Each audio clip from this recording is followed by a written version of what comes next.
mais de dire que c'est directement ça qui m'amène à la perception des hommes. Écoute, j'ai tellement cheminé énormément dans ma Oui, vie que je pense que c'est un amalgame de tout. Et chose que je pourrais dire, oui, c'est que aujourd'hui, à 50 ans, je considère que tout ce que j'ai vécu de bien et de mal oui, devait m'arriver pour être capable de faire ce que je fais aujourd'hui pour être aidant pour les autres. oui.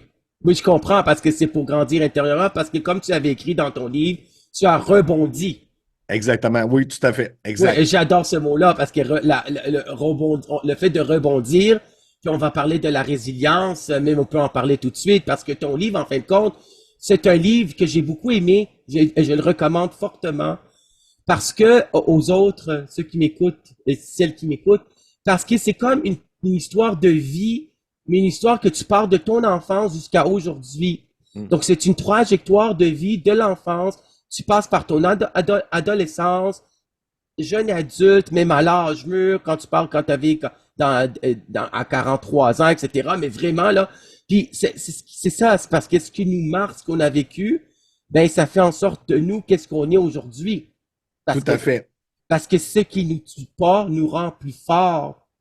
Et je suis persuadé que, et là, Oui, je le dis avec un recul, OK? Je le dis oui, avec un recul, mais je suis persuadé que la vie nous donne tout ce qu'on vit. Si on le vit, c'est parce qu'on a la capacité ouais. intérieurement de le transcender.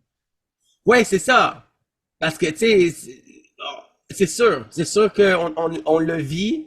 Malheureusement, on devait le vivre. Parce qu'en fin de compte, les agressions sexuelles, pour en finir avec ce thème vraiment sensible aussi, là, Ouais, mais je voulais aussi tout à fait. l'aborder pareil, là, parce que quand j'ai amené un sexologue aussi au cégep où j'enseignais, parce que j'ai enseigné quand même dans 4 cégep, puis on devait prévenir aussi les étudiantes que c'était un sujet sensible, mais je veux dire, ça marque une personne à l'âge Tout à de fait. 4 ans. Puis en même temps, ça arrive dans une période où le petit garçon découvre sa sexualité, comme la petite fille, c'est Mm. la phase phallique. Exact. Hey, la phase phallique, le stade Mm. phallique de Freud, de Sigmund Freud, ça veut dire 3 à 6 ans, où le petit garçon découvre sa sexualité, puis les zones érogènes deviennent source de plaisir, comme ils le Mm. disent dans les livres. Donc ça, c'est la pire, en fin de compte, ça serait la pire, en fin de compte, d'une certaine façon, d'arriver des agressions sexuelles à cette période-là. Parce qu'il peut avoir de la culpabilité, etc. Mm. Puis ça peut marquer, si on est d'approche psychodynamique, puis on croise, on va dire que ça va marquer, puis ça va avoir des répercussions sur l'adolescence, puis l'âge adulte, etc. Donc là, ce qu'on va aborder maintenant, c'est en fin de compte on va aborder ta relation avec ta mère, étant donné que tu l'avais Ouais. évoqué. Ça Ouais. t'avait marqué beaucoup, c'était dès l'enfance.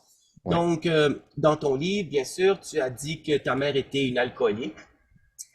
Et là, je vais te citer pour deux, trois extraits peut-être.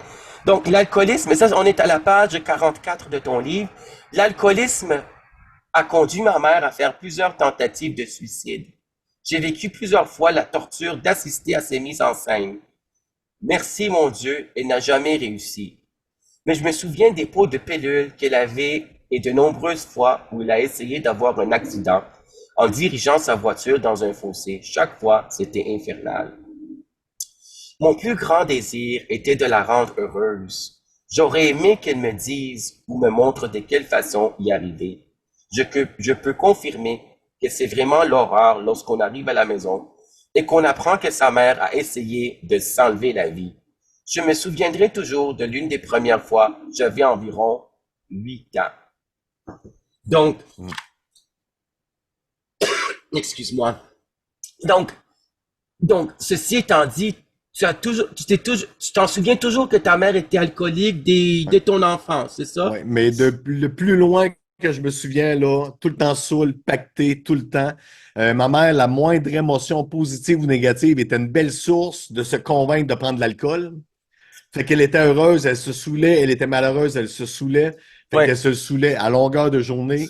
Ma mère était une très, très grande travaillante. Elle travaillait énormément. Elle avait même un petit restaurant, un petit casse-croûte à un moment donné. Fait Oui. que c'était toujours le travail, la boisson, le travail, la boisson, le travail, la boisson, les tentatives de suicide, que